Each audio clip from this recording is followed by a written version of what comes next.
Good evening, नमस्कार, जय श्री राधे राधे बच्चों। आप सभी का वेलकम है आज के इस प्यारा सा सेशन में। और आज हम लोग टेस्ट सीरीज़ लॉन्च करने वाले हैं और हमारे साथ अंकित सर भी है। ठीक है, तो आज किस तरीक़ा से हम लोग टेस्ट लेने वाले हैं, हम लोग का ऑफलाइन कोचिंग है पटना में, ठीक है, शिव शक्ति नगर में। तो यहाँ पर लगभग हम लोग टेस्ट सीरीज स्टार्ट करने वाले हैं। किस तरीक़ा से टेस्ट सीरीज लिया जाएगा, क्या उसका सिलेबस होगा, ठीक है, और टेस्ट से आपको क्या क्या चीज़ मालूम चलता है। अभी भी कुछ बच्चा का ऐसा होगा कि बहुत सारा चीज़ ठीक से कंप्लीट नहीं होगा, ठीक है, तो उस सारा चीज़ को कैसे क्या करना है, ये सारा चीज़ हम लोग भी इसी सेशन में देखेंगे। ठीक है, तो चलिए शुरू करते हैं और अंकित सर को भी बुलाते हैं।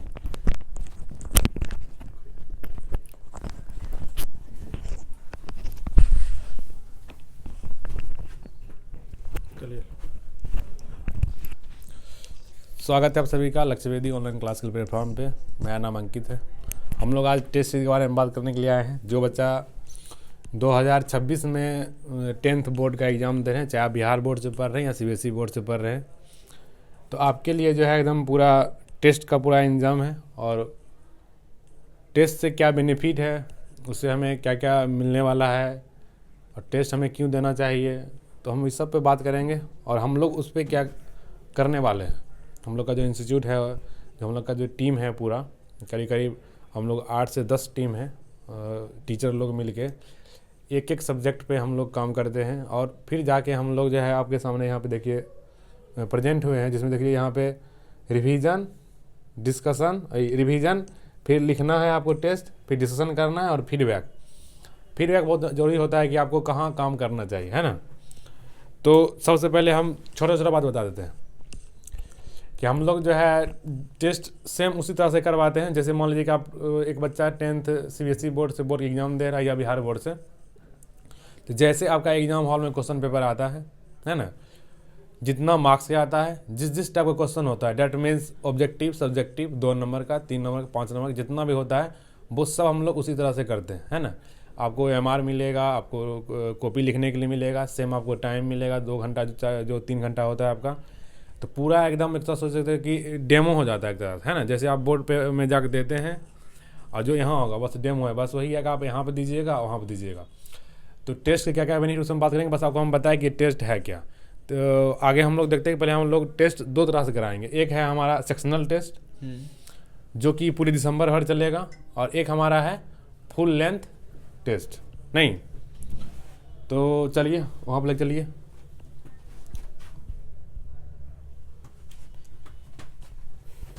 तो देखिए यहाँ पे जूम कर दी।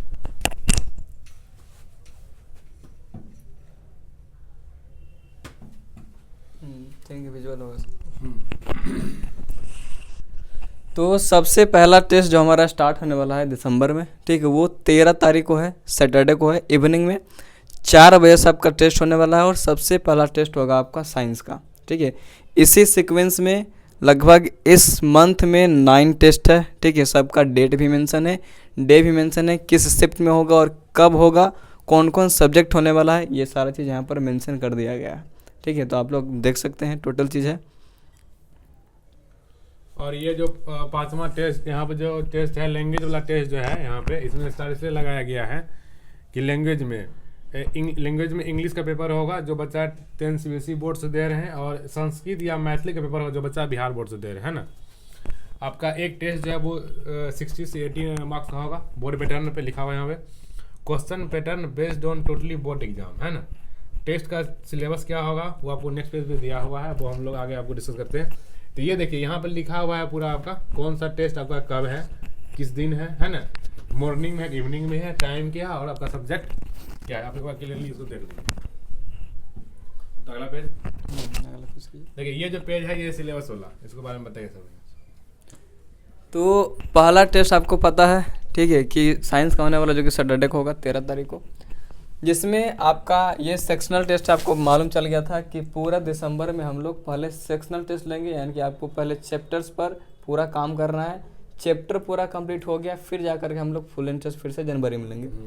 तो सबसे पहला टेस्ट जो साइंस का होगा, जिसमें आपका लाइफ प्रोसेस आने वाला है, ठीक है।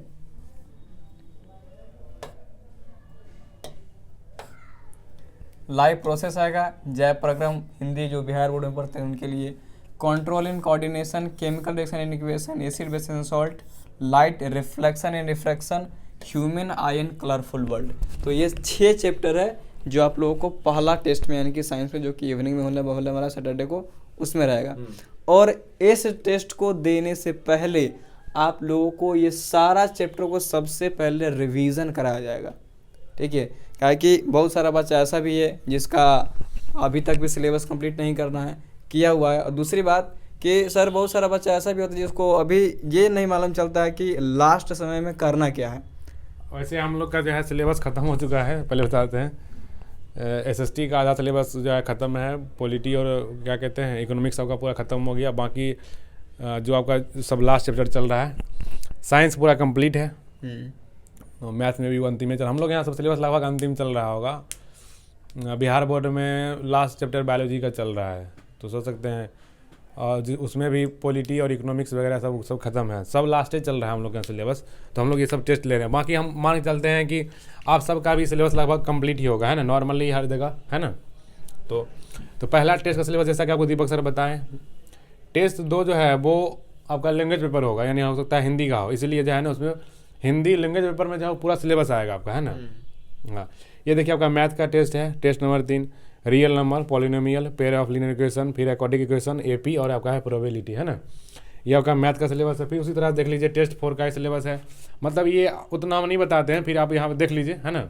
फिर आगे आप जाइएगा, देखिए यहाँ पे टोटल जो है यहाँ पे आपका 6, 7, 8, 9 सबका एकदम आपको सिलेबस मिल गया, है ना। ये PDF आपको टेलीग्राम ग्रुप पे या आप व्हाट्सएप मंगा सकते हैं, हम लोग अपना ग्रुप में भेज देंगे, है ना। तो ये हम लोग का जो है टेस्ट का पूरा क्या है ये प्लान है ना। कि एक तो आपको हम बता दिए कौन सा टेस्ट कब होने वाला है, किस चीज़ का होने वाला है, तो आप पढ़ सकते हैं। अब सर रिवीजन के बारे में बताएं, आप लोग रिवीजन कैसे करा रहे हैं। रिवीजन सबसे पहले मान के चलिए कि अभी भी एक बात हम ऐड करना चाह रहे हैं कि जो बच्चा को लगता है कि अभी भी बहुत सा बच्चा है कि जैसे मैं सर साइंस में ही लाइव प्रोसेस पढ़ा हुआ बहुत दिन हो गया, ठीक है, उसको रिवाइज नहीं किया है, तो ज़्यादा कुछ करना नहीं। आपको जो भी नोट्स आपके पास होगा उसको रिवाइज कीजिए, ठीक है। अगर आपका मन है तो NCERT को रीडिंग कीजिए और उसका जो एक्सरसाइज और इंटरनल क्वेश्चन है अगर आप बनाए हैं उसको देख लीजिए, ठीक है। और प्रैक्टिस कीजिए PYQ, इसके अलावा कुछ भी करने की रिक्वायरमेंट नहीं है। उसके बाद जैसे जैसे यहाँ पर चैप्टर दिया हुआ है टेस्ट में उस तरीक़ा से हम लोग रिवीजन कराएंगे। जैसे साइंस की अगर बात करें तो पहला में जैसे लाइव प्रोसेस है, तो सबसे पहले आपको उसका कॉन्सेप्ट बताया जाएगा, क्या कॉन्सेप्ट है, और उससे रिलेटेड जो इम्पॉर्टेंट क्वेश्चन होगा, ठीक है, जो आपका एग्ज़ाम में रिपीटेड हो सकता है, PYQ हो सकता है, ये सारा सवाल हम लोग कंटेन करेंगे ताकि आपका फिर से टोटली स्टार्टिंग से रिवीजन हो सके, ठीक है। यानी कि आप मान के चलिए कि जो चैप्टर आप पढ़ रहे हैं उसको हम लोग फिर से टोटल चीज़ बता रहे हैं, लेकिन यही है कि आपको यहाँ पर जो नोट्स है वो प्रॉपर लिख करके नहीं मिलेगा, ज़्यादातर मौखिक चीज़ बताया जाएगा, ठीक है, ये चीज़ होगा।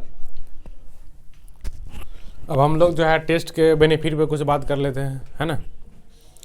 तो देखिए, तो आप कितना भी मतलब कि पढ़ लीजिएगा, नहीं आप कितना भी पढ़ लीजिएगा, लेकिन जब तक आपका आंसर राइटिंग नहीं बढ़िया होगा तो रिजल्ट कहीं ना कहीं बढ़िया करना थोड़ा सा टफ हो जाता है ना। अब आंसर राइटिंग में क्या क्या करना है, आंसर राइटिंग में हमें क्या क्या करना चाहिए। देखिए, सबसे पहला आंसर राइटिंग मतलब नहीं होता है हैंड राइटिंग, है ना, कि आप जो लिख रहे हैं वो शुद्ध लिख रहे हैं, शुद्ध लिखना,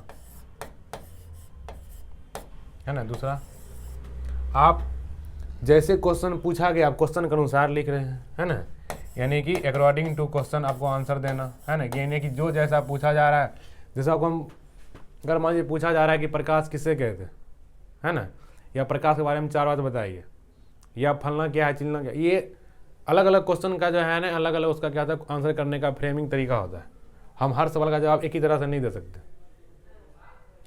कभी कोई क्वेश्चन हाइपोथेटिकल होता है तो उसका हम अलग तरीका से जवाब देते हैं। कभी दोनों के बीच में डिफरेंस का अंतर पूछ लेता है, उसका जवाब हम अलग देते हैं। कभी उपयोग पूछ लेता है, कभी आप इससे क्या समझते हैं। तो क्वेश्चन का विश्लेषण आप किस तरह से करते हैं ना, ये बहुत इंपॉर्टेंट।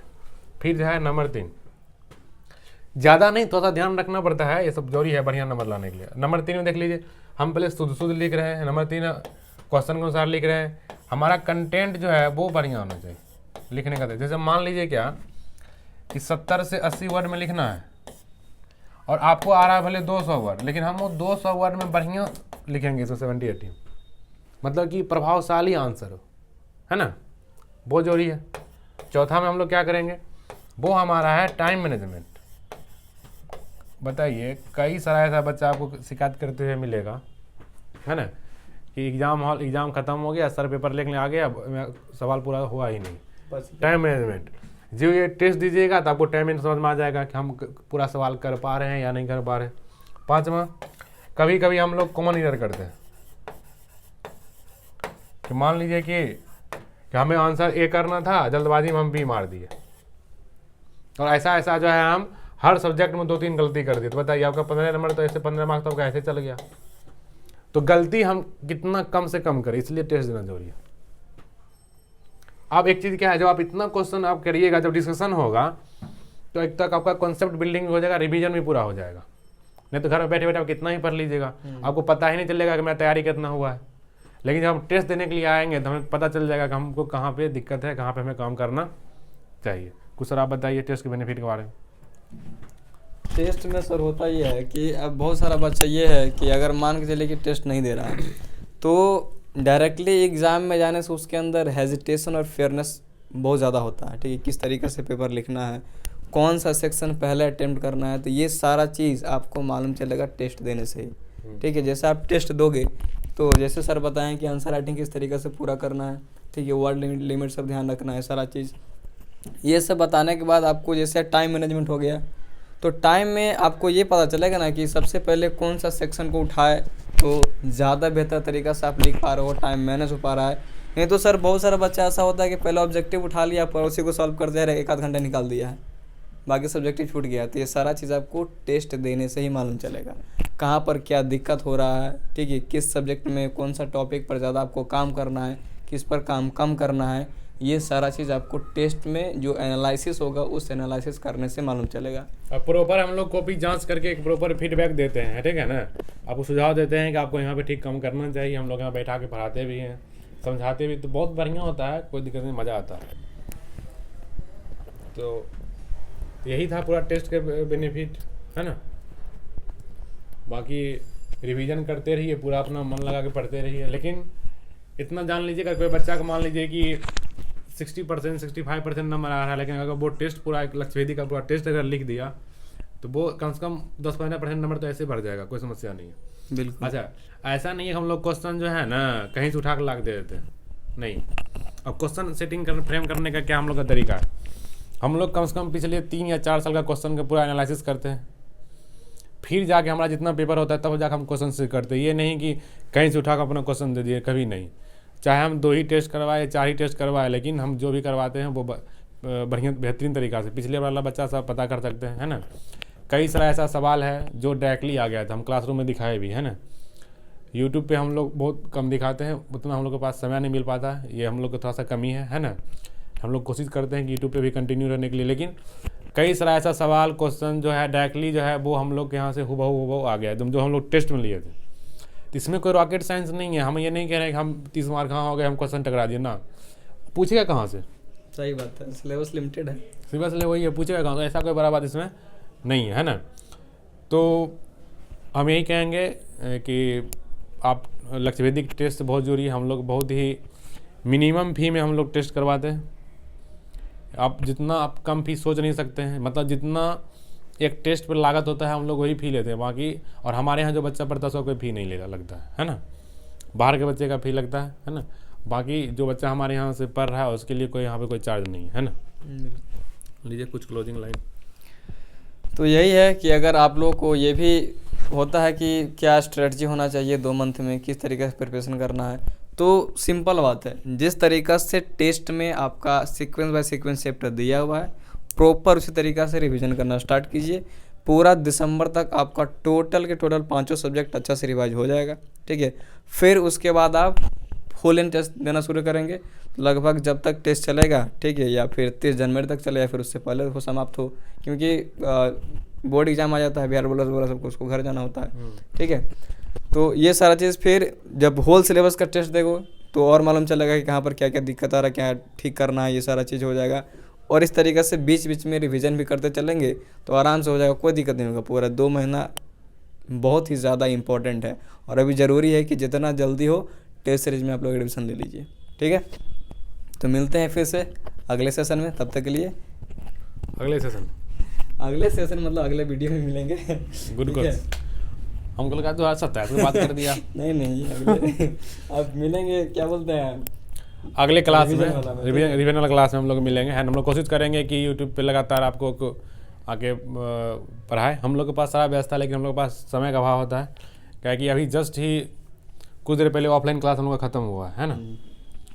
तो लगातार यहाँ पे जो है सुबह में 11-12 वाला क्लास चलता है, फिर शाम में 3 बजे के बाद यहाँ फिर क्लास शुरू हो जाता है, जो कि रात से 8 बजे तक ख़त्म होता है। तो ये एक समय थोड़ा सा बंदिश है। चलिए हम लोग मिलेंगे नेक्स्ट सेशन में। जैसा कि सर बोले, आप लोग जरूर टेस्ट से जुड़िए, अपना रिजल्ट बेहतर कीजिए, है ना। बहुत बहुत धन्यवाद।